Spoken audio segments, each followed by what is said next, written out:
Assalamualaikum warahmatullahi taala wabarakatuh. Sekali lagi kita berkeudara di channel YouTube Abeli KB, Abeli 337. Hari ini kita nak bincang pasal perlunya mengambil bayaran deposit bagi setiap tempahan. Tak kira lah tempahan lukisan ataupun tempahan potret. Ini berpandukan kepada apa yang terjadi kepada diri Abeli. Jadi kita bincang lebih lanjut lagi kenapa perlunya kita menerima bayaran deposit sebelum kita melakukan kerja melukis potret ataupun kerja menyiapkan sesebuah lukisan. Kita jumpa sebentar lagi.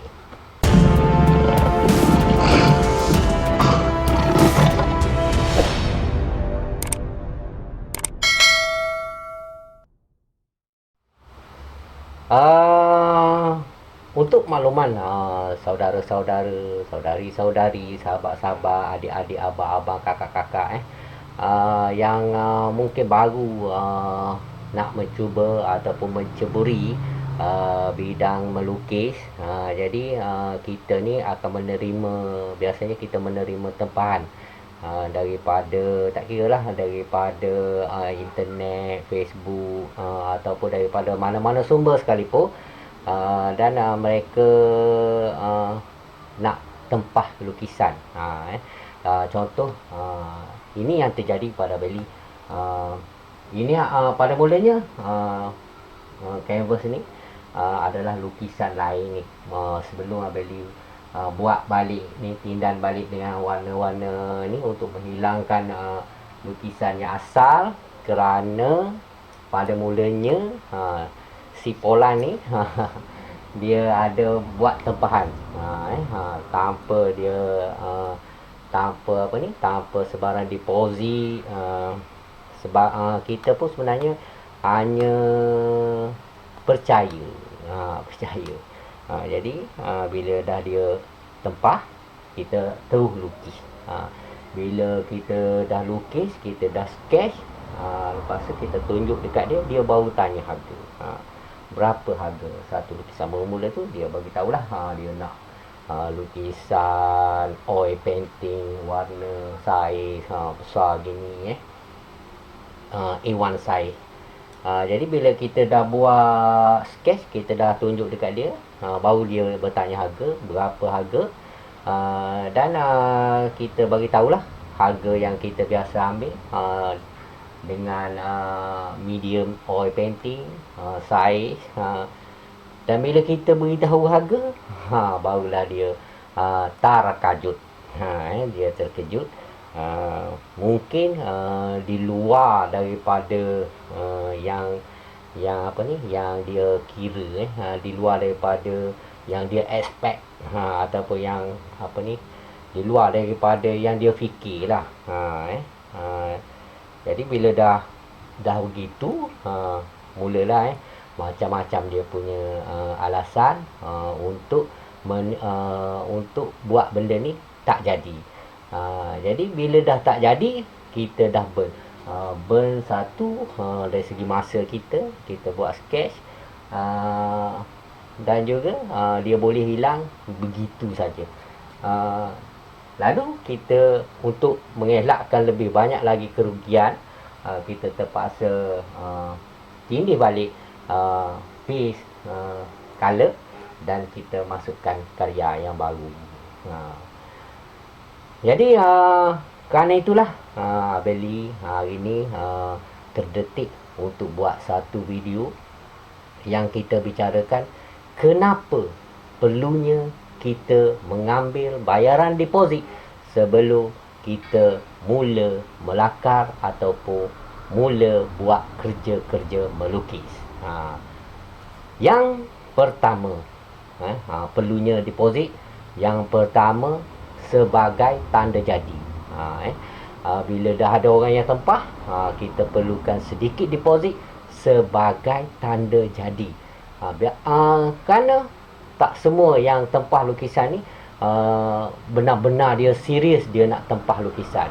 Kadang-kadang dia sahaja dia gurau-gurau, ataupun dia sahaja nak test, atau dia sahaja main-main, dia tempah dengan kita, suruh buat lukisan. Sebenarnya dia tak serius, ataupun mungkin dia tak ada duit, tapi dia nak tengok kita punya sketch. Dia nak tengok hasil kerja kita lukis muka dia. Jadi kalau sekiranya dia tak jadi, burn dia punya deposit. Jadi kita perlu ambil deposit sebagai tanda jadi. Itu yang pertama. Bila dia dah bagi deposit sebagai tanda jadi, bermakna dia benar-benar serius untuk kita mula melukis atau buat kerja untuk dia. Yang kedua, sebagai jaminan kerja. Deposit ni perlu sebagai jaminan kerja. Bila dah ada deposit, kita dah terjamin. Terjamin maknanya kita dah risiko tu, rugi tu dah makin kurang. Jadi ataupun mungkin tak ada risiko rugi untuk kita lah. Jadi bila dia dah bayar deposit, kita dah ada satu jaminan. Ni sebagai wang pertaruhan, dia bagi deposit. Sekiranya dia tak jadi, contoh macam yang berlaku pada bila ini, dia tak jadi, sekurang-kurangnya kita dah dapat dah dapat kita punya upah untuk sketch sahaja. Itu dia. Yang kedua, sebagai jaminan kerja. Bila dah bayar deposit, dah terjamin, kita pun dah ada cagaran untuk kita mula melukis. Yang ketiga adalah sebagai menampung kos modal. Duit deposit ni perlu untuk menampung modal kita nak mula kerja. Contohnya, dia nak canvas, kita kena beli canvas. Kalau kita tengok warna dah habis, kita kena beli warna. Ataupun kalau kita guna pensel, mungkin kita nak modal untuk beli kertas. Itu dia. Sebagai modal untuk buat kerja yang pertama. Itu dia. Sebagai menampung kos-kos barang untuk kita buat dia punya kerja. Itu nombor 3. Kenapa kita perlu ambil deposit. Nombor 4. Kenapa kita perlu ambil deposit? Sebagai tanda yang menempah itu benar-benar serius. Kita boleh tahu sama ada dia ni serius atau dia main-main. Apabila dia sanggup bayar deposit, bermakna dia benar-benar serius untuk kita buat kerja. Itu yang nombor 4. Dan yang akhir sekali, yang kelima adalah mengurangkan risiko tak jadi, ataupun risiko yang menempah tu lesap, hilang. Jadi risiko kerugian. Jadi dengan wang deposit, kita sudah mengurangkan risiko kerugian. Jadi benda-benda ni perlu adalah pada pelukis. Kenapa kita perlu minta deposit? Jadi kita jangan malu-malu untuk kita minta deposit. Kerana 5 perkara tadi. Sekiranya kita dah dapat deposit, barulah kita mula melukis. Kalau kita minta yang menempah tu ada macam-macam dia punya putar belik. Dalam soal ni dia kena sama-sama percaya. Dalam bisnes kena ada dua-dua belah pihak percaya. Kalau yang satu tak percaya, kita dah tak boleh buat bisnes, kita dah tak boleh berurus niaga. Jadi kita kena sama-sama percaya. Dia pun mungkin tak percaya, aku bagi duit deposit ni, entah dia tak lukis ke, entah dia lari ke, entah dia lesap ke. Jadi sebagai jalan tengah, dia bagi deposit sebagai satu perjanjian, persetujuan, ikatan antara yang buat kerja dengan yang suruh buat kerja. Jadi kepada anda semua, elakkan daripada kita buang masa.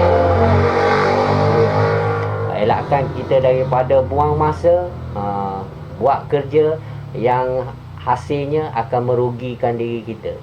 Jadi kita kurangkan risiko tu. Kita bila ada yang nak buat lukisan, jangan malu, jangan segan, minta deposit terlebih dahulu. Jadi sekianlah dahulu untuk hari ini. InsyaAllah kita akan jumpa lagi. Semoga apa yang Abang Lee beritahu ni boleh memberi sedikit manfaat kepada anda semua yang mungkin baru nak melukis, ataupun yang mungkin baru menceburi bidang-bidang melukis dan nak cuba berurus niaga dalam bidang lukisan. Jadi bila bermula hari ni, bila ada yang nak tempah lukisan, jangan lupa ambil deposit. Hai, bye-bye. Kita jumpa lagi. Bye. Dan yang akhir sekali, yang kelima, sebagai